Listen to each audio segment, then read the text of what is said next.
Notes कशा काढाव्यात. Second आहे नोट्समध्ये फ्लोचार्ट्स, माइंड मॅप्स, डायग्राम्स वगैरे ॲड कशा कराव्यात. आणि आता राहिली थर्ड गोष्ट. ती कुठली होती की चला असतो हे आपल्याला माहिती आहे, पण नोट्स हे तिथे मेन मुद्दे अभ्यास काढून अभ्यास करा. ठीक आहे. तर हॅलो एव्हरीवन, कसे आहेत सगळे. मी शिवम नारायणवाडे स्वागत करतो आपल्या यूट्यूब चॅनलवरती. मित्रांनो, जर कोणी आपल्या चॅनलवरती नवीन असेल तर प्लीज आपल्या चॅनलला सबस्क्राईब करून घ्या आणि बेल आयकॉनला ऑन करून ठेवा, जेणेकरून माझा व्हिडिओ पडल्यानंतर लगेचच तुम्हाला नोटिफिकेशन येईल. मित्रांनो, आपण आजच्या व्हिडिओच्या माध्यमातून हे जाणून घेणार आहेत की नेमकं नोट्स कशा काढाव्यात. ठीक आहे. नोट्समध्ये फ्लोचार्ट्स, माइंड मॅप्स वगैरे ॲड कशा करायच्या, या सर्व गोष्टींवरती आपण आज चर्चा करणार आहेत. तरी व्हिडिओ हा खूप इंटरेस्टिंग राहणार आहे आणि मी तुम्हाला लाईव्ह दाखवणार आहे की फ्लोचार्ट्स कसे काढायच्या. त्यामुळे व्हिडिओ पूर्ण पहा. ठीक आहे. तुम्हाला नक्कीच नोट्स काढण्यामध्ये याचा फायदा होईल. ओके. फर्स्ट ऑफ ऑल मित्रांनो, आजच्या व्हिडिओची रूपरेखा तुम्हाला सांगतो मी. आपण हा व्हिडिओ 3 मुद्द्यांवरती बोलणार आहेत. ठीक आहे. फर्स्ट आहे नोट्स कशा काढाव्यात. सेकंड आहे नोट्समध्ये फ्लोचार्ट्स, माइंड मॅप्स, डायग्राम्स वगैरे ॲड कशा कराव्यात. आणि थर्ड आणि मोस्ट इम्पॉर्टंट, नोट्स आणि रिव्हिजनचा फंडा काय. ओके, म्हणजे इंटरकनेक्शन काय आहे त्यांच्या दोघांचा. ठीक आहे. तर चला, तर फर्स्ट टॉपिक आपण घेऊयात आता. तर नोट्स कशा काढाव्यात. मित्रांनो, नोट्स काढणे ही एक कला आहे. ओके, म्हणजे ती प्रत्येकालाच जमेल असं नाही, पण प्रयत्न केल्यानंतर ती प्रत्येकालाच जमते. ओके, बघा, आपण काय करतो, एकदा टॉपिक रीड केलं, लगेच काही जण तर त्या टॉपिकला रीड करते वेळेसच नोट्स काढायला जातात. पण काय फायदा. आपण ज्यावेळेस फर्स्ट रीडिंगमध्ये घेतो टॉपिक एखादा, त्यावेळेस आपल्याला त्या टॉपिकमधला प्रत्येक बीटच इम्पॉर्टंट वाटायला लागतो. आपण प्रत्येक बीटला हायलाईट करून ठेवत असतो. आपण प्रत्येक बीटला आपल्या नोटबुकमध्ये नोट डाऊन करून ठेवत असतो. मग ते काय फायदा. म्हणजे ते पुस्तकच आपण आणखीन एक वेळेस लिहिल्यासारखं होऊन जाईल ना, बरोबर ना. त्यामुळे नोट्स काढण्यासाठी आपण एलिजिबल कधी होतो, ज्यावेळेस तो टॉपिक आपला 2 ते 3 वेळेस चांगला रीड झालेला असेल.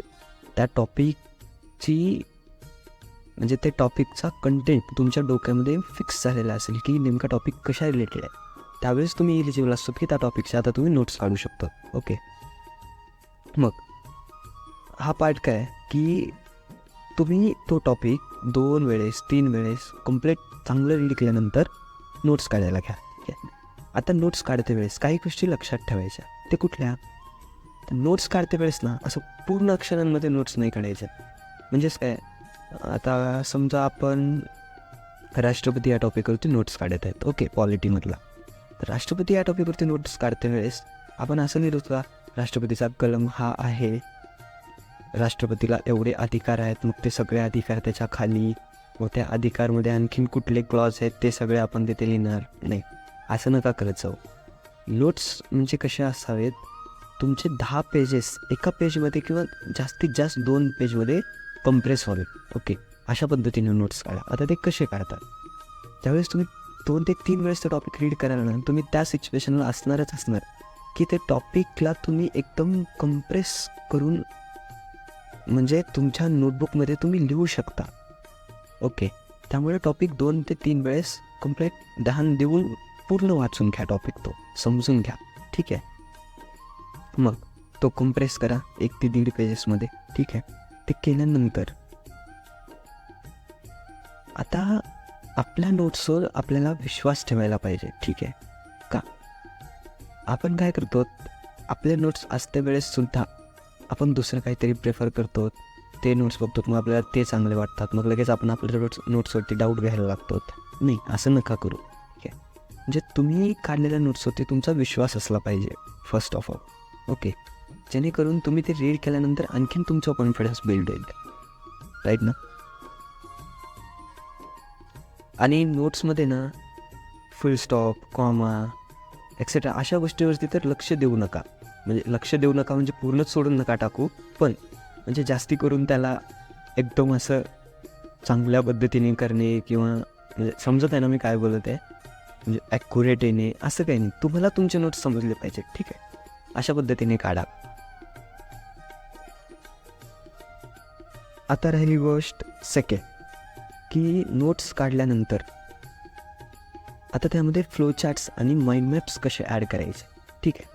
आता बघा, ज्यावेळेस तुम्ही नोट्स काढतो, नोट्स काढल्यानंतर जे काही त्यामध्ये इम्पॉर्टंट वाटत असतील आणखीन त्या टॉपिकमध्ये, ठीक आहे, असा विचार करायचा की त्या टॉपिकमधून आपण एखादा पॉईंट लिहून त्याच्या आजूबाजूला किंवा त्याच्यासोबत काही आपण आणखीन कुठले टॉपिक इंटरकनेक्ट करू शकतो का, ठीक आहे. फ्लोचार्ट्स काढण्यासाठी हे खूप इम्पॉर्टंट आहे की जे टॉपिक तुम्ही त्या फ्लोचार्टमध्ये घेत आहेत त्या टॉपिकला दुसरे आणखीन बरेचसे टॉपिक इंटरकनेक्ट झाले पाहिजेत, ठीक आहे. आता बघा, तुम्हाला इथे स्क्रीनवरती दिसत असेल मी जे घेतलं आहे, ओके. आता मी राष्ट्रपती हा टॉपिक घेतला आहे, ठीक आहे. आता याच्यासोबत किती टॉपिक मला इंटरकनेक्ट होत असतील, ठीक आहे. त्यांचे अधिकार, त्यांना निवडून देण्याची पद्धत, आपल्या राष्ट्रपतीच्या निवडणुकीतली आणखीन अमेरिका किंवा वेगवेगळ्या देशांमध्ये जे राष्ट्रपतीला निवडून देण्याची पद्धत आहे त्यांच्या दोघातला फरक, ह्या सर्व गोष्टी आपल्याला इंटरकनेक्ट करता येतात, राईट ना. मी तेच केलं त्या फ्लोचार्ट्समध्ये, ठीक आहे. तर अशा पद्धतीने तुम्ही तुमचा इम्पॉर्टंट टॉपिक तुम्ही तुमचा इम्पॉर्टंट पॉईंट त्या टॉपिकमधनं काढून घेऊन असे तुम्ही फ्लोचार्ट्स बनवू शकता, ठीक आहे. याच्याने काय फायदा होईल, तुम्हाला एका फ्लोचार्टमधून किती जास्त नॉलेज तुम्हाला गेन करता येईल, ओके, म्हणजे समजून घेता येईल आणि ध्यानात ठेवता येईल. आणि एक ह्याच्यात चांगला ॲडव्हान्टेज आहे ते की तुम्हाला फ्लोचार्ट्स एकदम चांगले लक्षात बसतील, ठीक आहे. बघा ना, एक ग्राफिकल व्ह्यू बनतो आहे आपल्या नोट्सचा फ्लोचार्ट्समुळे, बरोबर ना. इकडे तर आपले नोट्स आहेतच हँड रिटन, प्लस आपण ही फ्लोचार्ट जर त्यामध्ये ॲड करत गेलो तर आपल्या नोट्स किती चांगल्या होते. आणि चांगल्या नोट्स असल्यानंतर त्याला रीड करण्यासाठी आपण ॲटोमॅटिकली तिथे म्हणजे इम्प्रेस होतो, ठीक आहे. म्हणजे ते इम्प्रेस करतात आपल्याला की आपण त्यांना रीड करायला पाहिजे, बरोबर आहे. त्यामुळे फ्लोचार्ट्स त्यामध्ये ॲड करत जा. आता राहिली थर्ड गोष्ट, ती कुठली होती की नोट्स आणि रिव्हिजनचा फंडा काय, ओके. आता बघा, आपण काय करतो स्टार्टिंगमध्ये नोट्स काढल्यानंतर त्याला रीड करायला घेतो, ठीक आहे. रीड करणे आणि रिवाईज करणे यामध्ये खूप फरक आहे. आपण टॉपिक रीड करत असतो पण नोट्स ह्या फक्त रिवाईज करायच्या असतात. आता इथे वाटत असेल मी काहीतरी वेगळंच सांगतो, नाही, समजून घ्या नीट. रीड करणे म्हणजे काय, आपण त्यातला एक ना एक पॉईंट वाचत आहेत त्या टॉपिकमधला, ठीक आहे. आणि रिवाईज करणे म्हणजे काय, आपण इम्पॉर्टंट पॉईंट वाचत आहेत आणि त्या टॉपिकची डिपनेस आपण आपल्यामध्ये घेत आहेत, ठीक आहे. म्हणजे तो टॉपिक नेमका आहे कसा हे आपण समजून घेत आहेत त्या रिव्हिजनमधलं, म्हणून आपले क्वेश्चन सुटतात, ठीक आहे. मग आता नोट्स घेतल्यानंतर, आपल्या नोट्स झाल्यानंतर त्याला रिवाईज कसं करायचं, ओके. म्हणजे यांच्या दोघांचा फंडा काय नेमका, हे बघा. नोट्स एकतर एक कॉम्प्रेस असतात आणि रिव्हिजन करताना आपल्यामध्ये एक भावना असते की मी हे अगोदर वाचले, आणखीन रिपीट कशाला वाचायला पाहिजे.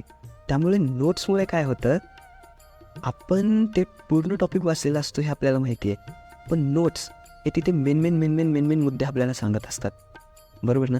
मग आपल्याला वाचण्यासाठी म्हणजे आणखी इच्छा होते ते नोट्स वाचण्यासाठी, ठीक आहे, म्हणजे रिवाईज करण्यासाठी, ओके. म्हणून रिव्हिजन हे फक्त नोट्सचंच करायचं.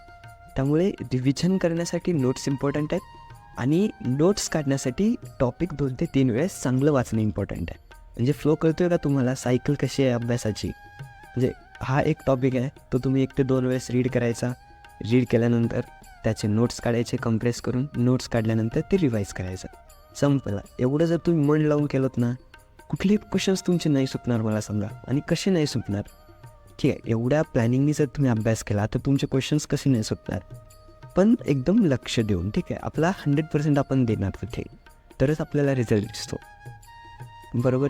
तर अशा पद्धतीने तुम्ही नोट्स काढू शकता. आणि खूप सारे म्हणजे तुमचे काय आणखीन जर यामध्ये स्ट्रॅटेजी असतील तर तुम्ही ते पण ॲड करा. ते ॲड करून हे पण स्ट्रॅटेजी त्यामध्ये ॲड करून पहा. तुम्हाला जिथे चांगलं वाटत असेल त्या पद्धतीने तुम्ही नोट्स काढून अभ्यास करा, ठीक आहे. तर भेटूयात आपण नेक्स्ट व्हिडिओमध्ये. व्हिडिओ कसा वाटला नक्की मला कमेंट बॉक्समध्ये कळवा. आणि व्हिडिओला लाईक करा, शेअर करा तुमच्या मित्रांसोबत. आणि चॅनलवर जर नवीन असाल तर चॅनलला सबस्क्राईब करा. Bye, take care. भेटूयात नेक्स्ट व्हिडिओमध्ये.